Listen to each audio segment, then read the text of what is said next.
ক্ষমতা নয়, সেবাই জনপ্রতিনিধির প্রকৃত পরিচয়। সুপ্রভাত। আপনারা দেখছেন বাস্তব উপস্থাপনের ইউটিউব চ্যানেল ও ফেসবুক পেজের নিয়মিত প্রভাতী আয়োজন। উপস্থাপনায় আমি আমির। আজ বুধবার 26 ফেব্রুয়ারি 2025 খ্রিস্টাব্দ, 13 ফাল্গুন 1432 বঙ্গাব্দ। গণতান্ত্রিক ব্যবস্থায় সাধারণ মানুষের কাছে সরকারি সুবিধা পৌঁছে দেওয়ার প্রথম ও প্রধান স্তর হলো গ্রাম পঞ্চায়েত। আমাদের রাজ্যে ত্রিস্তরীয় পঞ্চায়েত ব্যবস্থায় রয়েছে গ্রাম পঞ্চায়েত, আঞ্চলিক পঞ্চায়েত ও জেলা পরিষদ। সরকার ও সাধারণ মানুষের মধ্যে সেতুবন্ধন তৈরি করেন তৃণমূল স্তরের প্রতিনিধিরা, গ্রুপ সদস্য, পঞ্চায়েত প্রতিনিধি এবং অন্যান্য নির্বাচিত জনপ্রতিনিধি। কয়েক শত থেকে কয়েক হাজারের বেশি মানুষের সমন্বয়ে গঠিত একটি গ্রুপের কাছে এই প্রতিনিধিরাই হয়ে ওঠেন সরকারের প্রথম মুখ। মানুষের সুখ দুঃখ, সমস্যা ও প্রয়োজনের কথা প্রথমে পৌঁছে যায় তাদের কাছেই। সম্প্রতি নির্বাচিত প্রতিনিধিরা শপথ গ্রহণ করেছেন স্বচ্ছতা বজায় রাখার এবং জনগণের সেবায় কাজ করার অঙ্গীকার নিয়ে, কিন্তু বাস্তবে বহু ক্ষেত্রে দেখা যায় শপথ কেবল আনুষ্ঠানিকতায় সীমাবদ্ধ থেকে যায়। নির্বাচিত হওয়ার পর কেউ কেউ নিজেকে জনগণের প্রতিনিধি নয়, বরং ক্ষমতার মালিক মনে করেন।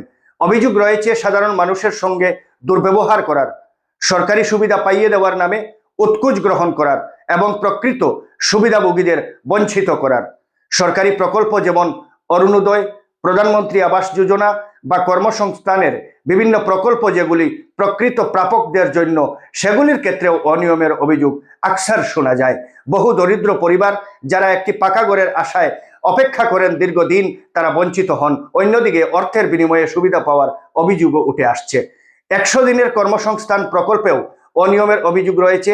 কাজ না করেও অর্থ লেনদেন অথবা প্রকৃত শ্রমিকদের প্রাপ্য অর্থ থেকে বঞ্চিত হওয়ার কথা শোনা যায়।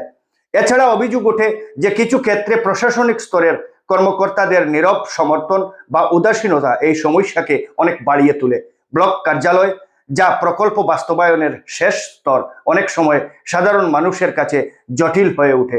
সরকার যেখানে স্বচ্ছতা ও জনকল্যাণের লক্ষ্য নিয়ে পঞ্চায়েত ব্যবস্থা গড়ে তুলেছে, সেখানে সাধারণ মানুষ আশা নিয়ে দরজায় কড়া নাড়লেও অনেক সময় ফিরতে হয় হতাশ হয়ে।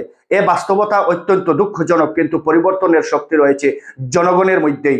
আসুন আমরা সচেতন হই, নিজেদের অধিকার নিজেরাই জানি, দুর্নীতির বিরুদ্ধে আওয়াজ তুলি এবং সৎ ও যোগ্য প্রতিনিধিদের পাশে দাঁড়াই। কারণ স্বচ্ছতা থাকলে উন্নয়ন আসে, ন্যায় থাকলে বিশ্বাস জন্মায়, আর সেবা থাকলে গণতন্ত্র শক্তিশালী হয়। প্রিয় দর্শক, শ্রোতা ও অনুসারীবৃন্দ, আজকের সকাল আপনার জীবনে বয়ে আনুক সচেতনতা, ন্যায়বোধ ও ইতিবাচক পরিবর্তনের নতুন প্রেরণা। শুভ সকাল। আমাদের উপস্থাপিত বিষয়সমূহ যদি আপনাদের ভালো লাগে, ফেসবুকে আমাদের পেজটি ফলো করুন, ইউটিউব চ্যানেলটি সাবস্ক্রাইব করুন, লাইক, শেয়ার ও কমেন্টের মাধ্যমে আমাদের উৎসাহিত করুন। সচেতন হন, অধিকার জানুন, সত্যের পথে চলুন। ধন্যবাদ।